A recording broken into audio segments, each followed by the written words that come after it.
even though I don't appear to be so, I really am excited about telling the USB story to you today. I'm an accountant at heart, just so you know. This is a great group doing meaningful work in the business community in Oklahoma, and I really want to tell you a story about what I believe to be excellent family business that is very meaningful in the state of Oklahoma as well. So that's what I'm going to talk about.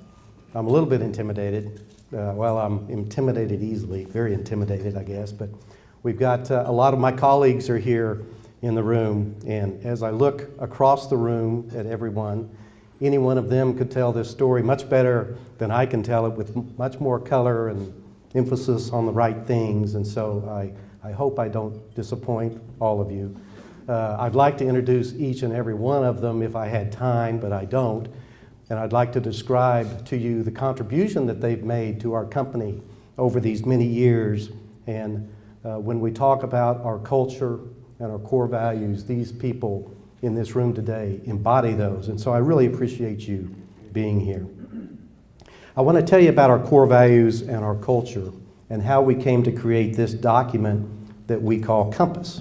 And I want to share with you how Compass has allowed us to really grow as an organization. To tell that story, I really have to start with our founder, Bob Davis. I want to share his goals and aspirations from all the way back in 1969. His core values and his beliefs really are embodied in what we have as Compass today. So I want to start with, ironically, I want to start with a quote by the late Truett Cathy, who is the late founder of Chick-fil-A. So his quote is, "I concluded there is really no such thing as business ethics." Interesting to say that to this group.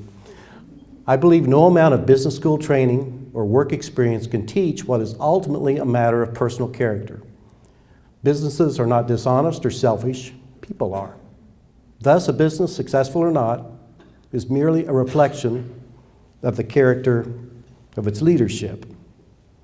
And to me, that last line is really what business ethics is all about. The character of leadership and the culture that it brings are really the non-negotiables in an organization. The challenge that Mr. Cathy doesn't address, the challenge that US Beef has, is that we have to transcend the character of our leaders from the boardroom or from 49th and Yale in Tulsa across 9 states and 8,000 employees. And that's really what I want to talk to you about today. So first, about United States Beef. So we're a Tulsa-based company, family-owned, started in 1969 by Bob and Connie Davis. We're a franchisee of Arby's and Taco Bueno restaurants across 9 states. We have all the Arby's in Oklahoma, most of the Arby's in Kansas, Missouri, Arkansas, and Colorado. We have restaurants in the western part of Illinois.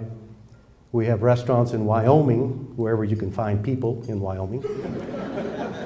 We have restaurants in Idaho, and most recently we added 10 restaurants in the eastern part of Washington State.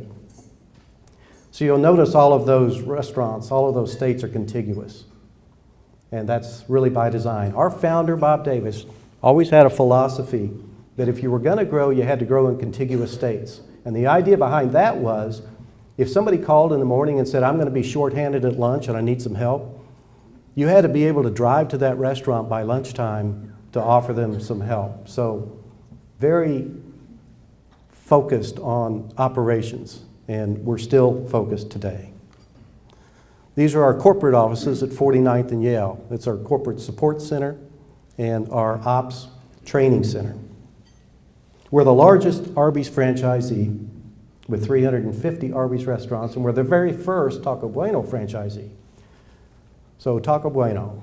Taco Bueno is pretty new to our company. 2005 was when we started the first Taco Bueno. We liked it because we thought it was a nice complement to the Arby's brand, because they serve what we thought was cut above QSR Mexican food. And secondly, we all grew up here and we all love Taco Bueno. So what we really wanted to do was to buy the Tulsa operations, and we met with their leadership in Dallas with an attempt to do that. And we failed. They said that Tulsa is really their most profitable market, or at least it was back then. I don't know what it is today. But they said, we are going to start franchising restaurants, and would you be interested in being our very first franchisee? And so obviously we said yes. And so we started building restaurants in Northwest Arkansas. So we have 6 restaurants in Northwest Arkansas and Fort Smith. Our Arby's story is a little bit more dramatic. So Bob Davis was working as a general manager at the restaurant on South Peoria, 42nd and Peoria. The restaurant's still there today. This is what that restaurant probably looked like back then. This is what we call a yellow roof. It's supposed to look like a wagon. So Bob was working as a general manager at the restaurant. Suddenly the restaurant closes. Arby's is bankrupt. Arby's Inc. went bankrupt. So now what do? So you got a young family. He only had 3 goals, really. Pretty simple goals. He wanted to take care of his family. Bob wanted to take care of employees.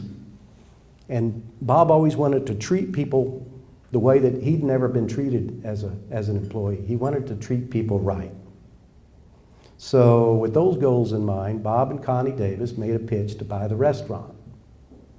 So looking back on it, why would you try to buy a restaurant from a bankrupt franchisor? Well, Bob believed in Arby's. He thought the food was better than the burger chains that were growing at the time. So he really had some commitment to it. Arby's history had just started about 5 years before Bob Davis bought that restaurant. Arby's actually started in 1964 in Youngstown, Ohio. It was started by 2 brothers, Forrest and Leroy Raffle brothers, and they owned an equipment company. So it was Raffle Brothers Equipment, RBE, Arby's. So now you know. They had very ambitious growth plans. They really wanted to grow the brand and take it public and I guess be rich. So they went to the banks and they borrowed up a bunch of money, and they built, in 1968 and 1969, they built 300 restaurants, 300 Arby's restaurants in 2 years, which even by today's standards is really unfathomable. So they borrowed all the money. They were going to go public in 1970 as they'd hoped, and it didn't happen. They didn't go public. The restaurants they built couldn't sustain the debt. So the banks came in and took over the restaurants, took over the business, fired all the people that were supporting the restaurants. So franchisees quit paying dues, and it was a self-fulfilling prophecy, out of business. So Bob went to those banks and said, and Arby's, and said, I want to buy the restaurants. They said, that's great, we'll sell you the restaurants. You got a month to come up with the cash. 1 month. So Bob's a general manager in a QSR restaurant, and he's got a young family. He didn't have a pile of cash. But what he had was a lot of experience. Bob wasn't new to the restaurant business. In 1957, he and Connie had purchased a restaurant at 31st and Yale. The building is still there today, just south of the Celebrity Club. The building's there, his original sign is still there. It was just kind of cool if you drive by and realize that was Dumar's Drive-In. So he had a lot of restaurant experience by 1969. Bob also wasn't new to hard work. He'd been a hard worker all of his life. And he had certain characteristics that were going to make him successful as a franchisee or an entrepreneur. He was a fair man, very honest. He was committed. If you knew Bob, he had very strong character. He was very humble, very respectful. He valued loyalty. He valued partnership, and he truly, truly cared for others. He was a very, very kind man. I actually met Bob in, as Lori mentioned, 1983. And I was on that first audit team, and we had this new client, United States Beef, and we were all very excited. I was leading the audit. Randy Miller's here too. Randy was part of that team. We had 400 hours. That was our budget on that job, and we brought it in at just under 2,500. So I think that speaks more to me than you. But luckily during that time, I either have a fault or an attribute, especially back then. I was a very early riser, and it wasn't unusual for me to get to the office at 5 or 5:30 in the morning, and more times than not, Bob Davis would already be there. And I can picture him right now sitting at the conference table with the Wall Street rolled out on his desk, and he had a stack of restaurant magazines that I can tell you he would read every word of every one of those magazines. He was a big reader. And he would come in and sit down and talk with me. You know, sometimes, some days would be 5 minutes, some days 2 hours, some days all day. But we developed this relationship. And as I think back on Bob and how he was getting to know me and we were talking, they were already pretty successful by 1983. I had 55, 60 restaurants by then, and had done a lot of good. Bob would never talk to me about his success. He really never even talked to me about the business much. He talked to me about me. He talked to me about why I became an accountant, why I went to Oklahoma State. He talked to me about my family. He talked to me about what my goals were and what I wanted to do with my life. And that went on over a period of a year. Basically, we were there a year, Randy. So, but it was. I look back and it was just all about me, and that's just how Bob Davis was. So I traveled a bit. I moved to Denver for a while. I went to Dallas for a while, and Bob followed me wherever I was, kept his tax work with me, kept his audit work with Lori. But he would ask my advice. He'd ask me my opinion on things. He treated me like I knew a whole lot more than I knew. He had a lot more confidence in me than I did, I can tell you that. But he always showed faith, and I was able to work with him through some acquisitions and some due diligence and worked with him on obtaining loans, but he was always very supportive. I continued to beg him for a job, from he and Jeff and John, just begged him forever. Finally, I was in Dallas in 1994, and I just moved in with 4 partners. We'd started it was an existing firm that I joined, and we had a heck of a practice in Highland Park in Texas, and for the first time in my life, honestly, I was making more money than I was spending, and it was like pretty cool. This is what it's all about. And I got the call from Bob, and Bob said, "Hey, I want you to come to work for me." And I didn't hesitate. Just was no question I was going to go work for Bob Davis. I think I was actually in the office the next morning. So anyway, I wore him out begging him for a job. So back to Bob buying Arby's. So Bob didn't have a pile of money. He had a lot of experience and had the heart to do the business, and he was very resourceful. So we found a private investor in Tulsa, a money guy, a guy that had no interest in running the restaurant, which was ideal. He didn't need a partner in the restaurants. So then Bob borrowed everything that he could borrow against everything he owned, so he was all in. He was all in on that Arby's. And they bought the Arby's, opened August 1st, 1969, under Tulsa Chapter, side by side with his oldest son from day one, Jeff Davis. So Jeff was probably a senior in high school, maybe in '69, or maybe in college, but he'd come in before work, he'd come in after work, and he worked weekends, and Jeff said it was the best experience of his life, learning from the best that there could be. The business was pretty simple back then. They could run a busy lunch rush with 2 or 3 people. Today it takes us anywhere from 11 to 15 people. We needed a roster back then of maybe 12 to 15. Now we need, we're not comfortable unless we have 25 to 30 to sometimes 50 on our roster to make sure that we can cover all of our shifts. And the operations back then in this yellow roof were pretty simple because we only had 4 products. We had a roast beef sandwich, we had a Jamocha shake, we had chips, and we had Pepsi. And there were no free refills on the Pepsi. Those were the days. And Jeff talks about that, and he says, I was just amazed that we could make money. He said it was so much fun. So I mentioned Tulsa Chapter. So where's Tulsa Chapter come from? Where's the name come from? I really don't know. John Davis is here. He could probably tell me, but I didn't ask him before I came up here. In fact, some of the people here are a surprise to me, I must tell you. Tulsa Chapter, I think, was they were going to open Tulsa restaurants, and Chapter is kind of Arby's sideways. So Tulsa Chapter was how they named the first company. So U.S. Beef came along in 1973. I assume United States beef. So you're going to open restaurants in the United States, and you're going to serve roast beef sandwiches, so United States beef. Well, that's not it. United States beef actually started in the Virgin Islands.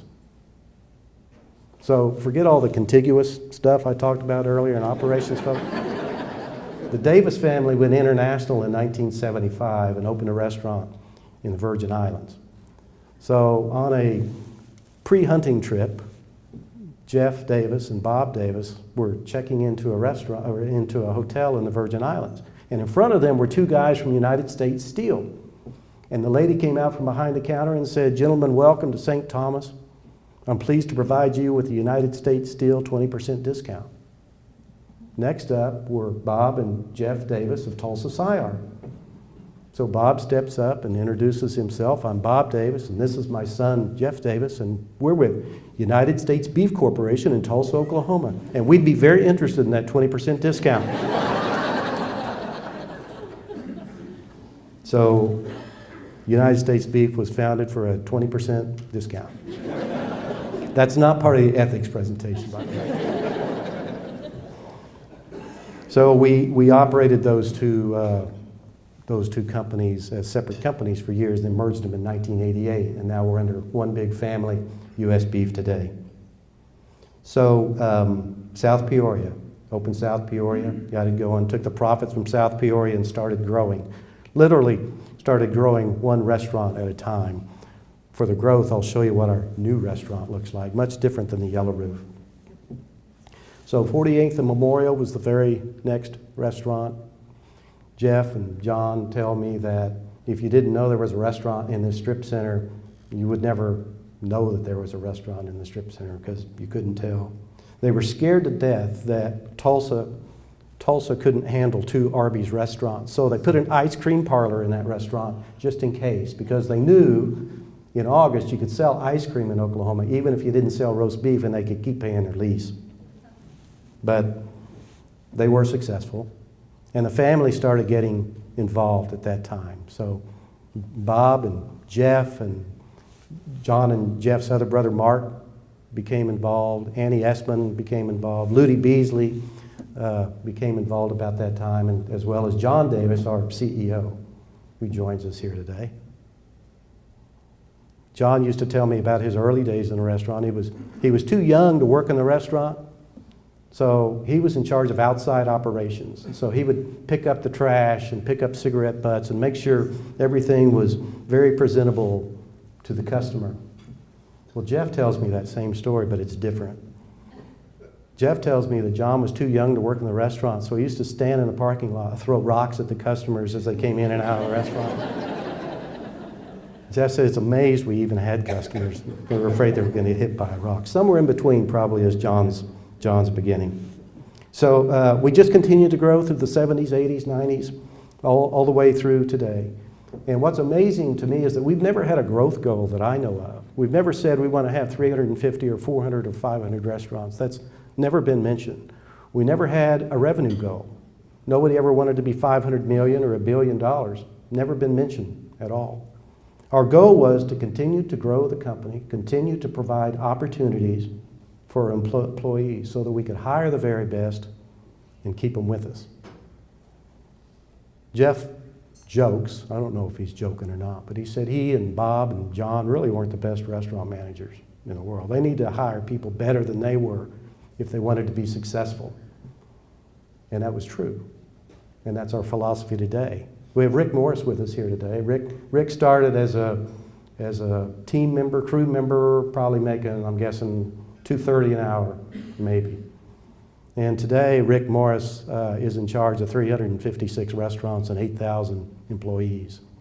So truly, truly growing to provide opportunities for our people.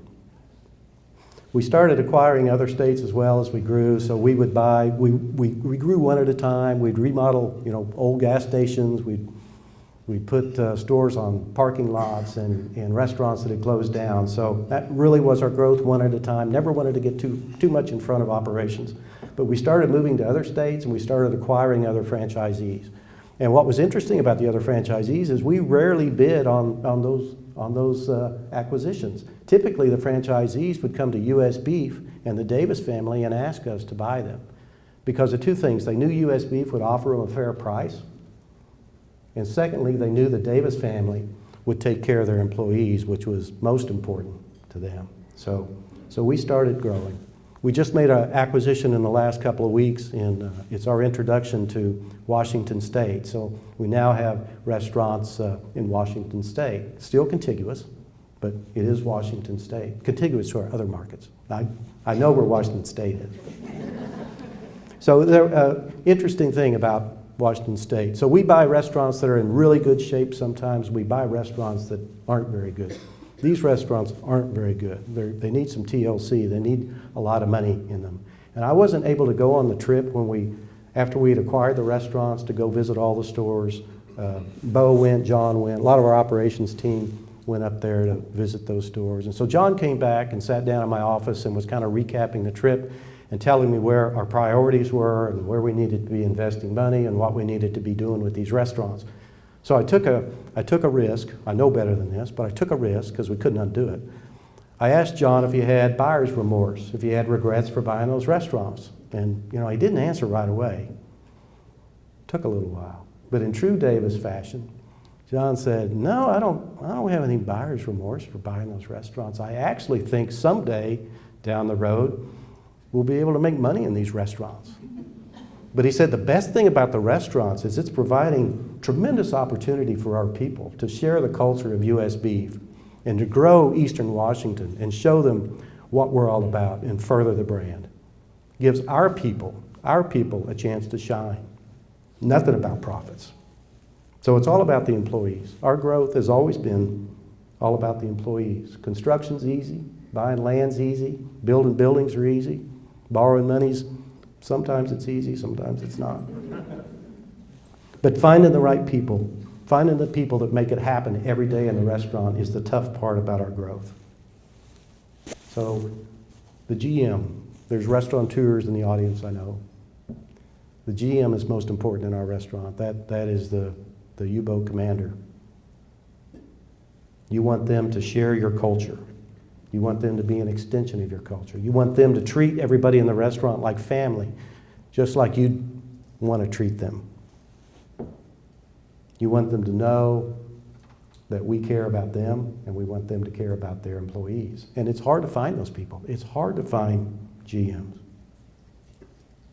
It's the hardest job in the world, I think. If you're a GM, you've got to be a CEO. You've got to be a supreme multitasker. You've got to be a recruiter. You've got to be a motivator. You've got to be a psychologist.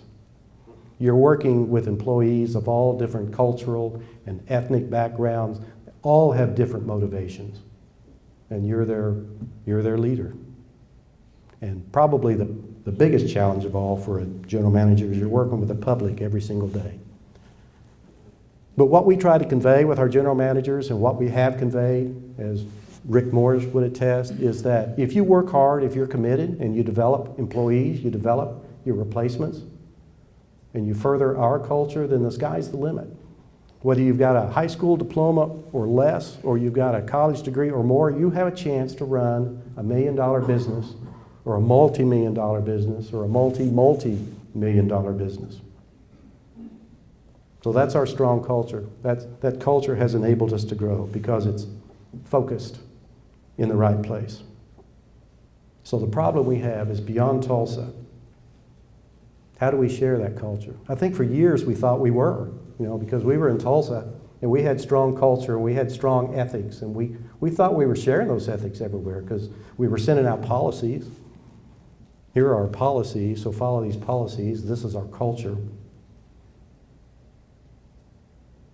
But they never had a chance to witness our leadership. They never had a chance to see us solving problems or making decisions and evaluating things based upon what our core values were or what our ethics were. So it really wasn't fair to those managers to expect them to know.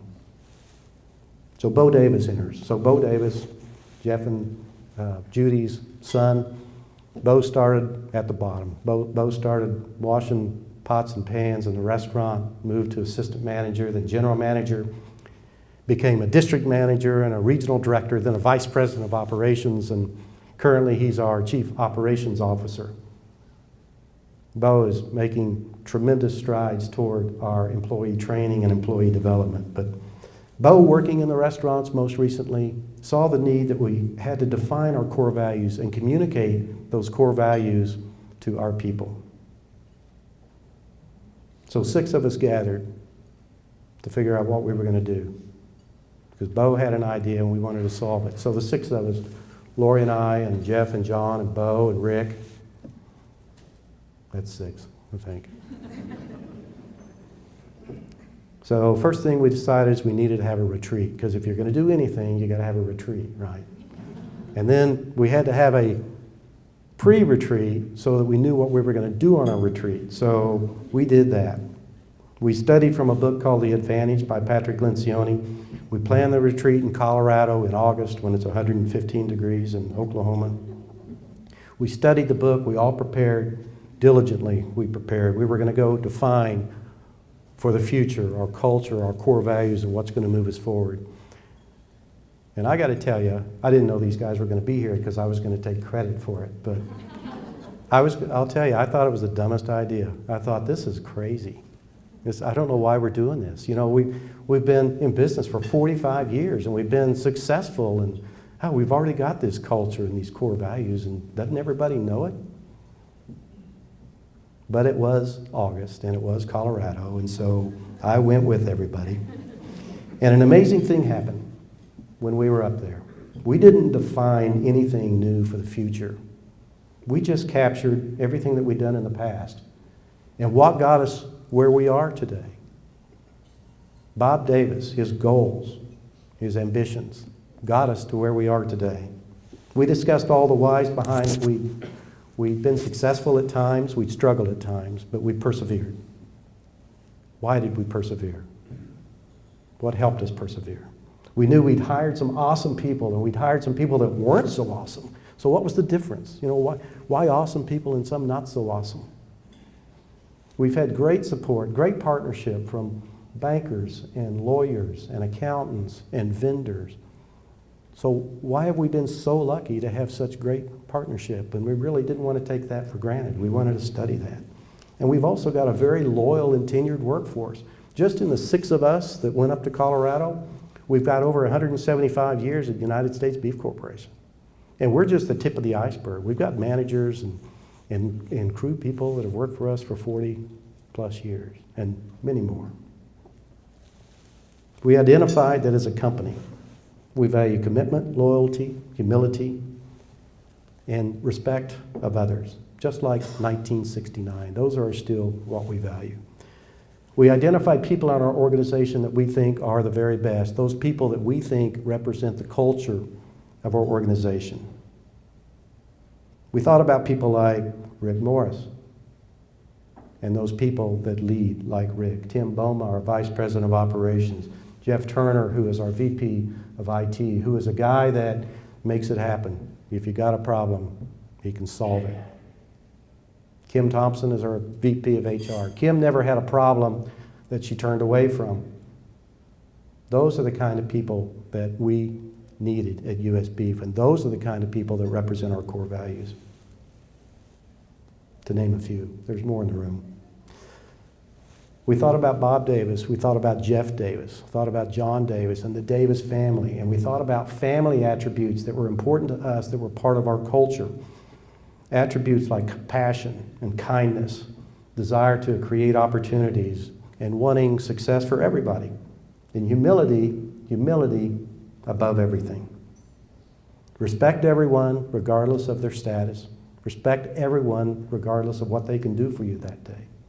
That really is what creates US Beef as a family company heritage. So on our compass, and it's in front of you, you can't see this, but why we exist. I want to just share this with you just really quick. Why we exist. We're a family-owned business. By the way, this seems like it was easy to create, but it was very difficult. It took us a long time. Bo was our facilitator and a participant, which is an impossible job, right? And I think we missed lunch because of why we exist. And it seems like we did. We missed lunches, we missed dinners, but it was worth it. We're a family-owned business because family is important. We operate and we support great restaurants. So it's all about our operations, and it's all about our people that support those people that work with our customers every single day. In doing so, we provide our employees with opportunities for personal and professional growth, development, and advancement. And that's what we're all about. That's what we've been about since 1969, and that's what we're all about now. So I think my idea of Compass, I think we went up there and we nailed it. It really wasn't my idea. We captured Bob Davis from 1969. We captured the Davis family, and we captured the heritage of 8,000 employees. And we're really proud of that work. So how do we share it now? We include it in all our company communications.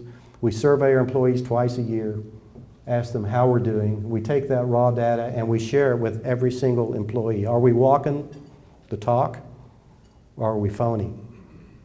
And we learn from that. We learn from those surveys. We find every opportunity we can to share Compass stories, to share those people that are living our culture and exhibiting it to others. Bo Davis, we were talking earlier, Bo Davis has a Compass cast. It's actually, you can actually get it on iTunes. It's a podcast, interviews of various people at US Beef, and we talk about all kinds of things, but invariably it comes back to Compass and our values and our culture and our ethics. And it's really making a difference. It really is making a difference at US Beef. One of our goals for our employees at US Beef is we always ask them, are you proud to work for US Beef? It's always a scary question to ask. A major part of why people are proud is they like your companies, our companies, to give back to the communities in which we work, the communities in which our customers are working. So I want to share with you a couple of things that we're doing real fast. Schools in, schools out, foods in. So this is an initiative of the Arby's Foundation that we're doing for Tulsa area schools, where we are providing 10,000 kids in depressed economic schools the opportunity to have lunch through the summer. If you're not in school, for a lot of these kids, they don't have a chance to eat lunch. So for 10,000 kids, we hope to be giving away 100,000 meals this summer for school-age kids, which I think is a pretty cool program.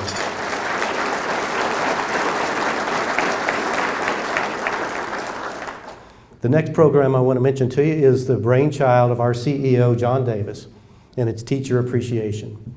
So if you're a teacher in the state of Oklahoma all summer, you can eat at Arby's for half price.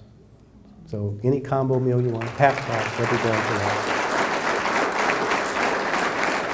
Truly is recognizing those people that have our biggest concerns, our children, in their hands. So really, that's it. That's my story. 48 years of what started on 3 pretty simple values, 3 pretty simple goals. Take care of my family, take care of my employees, and treat everybody right. And I think that through Compass and through our communications, we've convinced 8,000 employees that we are defined by commitment, humility, and respect. And as long as we continue to do things right for people and create opportunities for them to succeed, we are going to succeed. So that's my story of US Beef. Thank you all.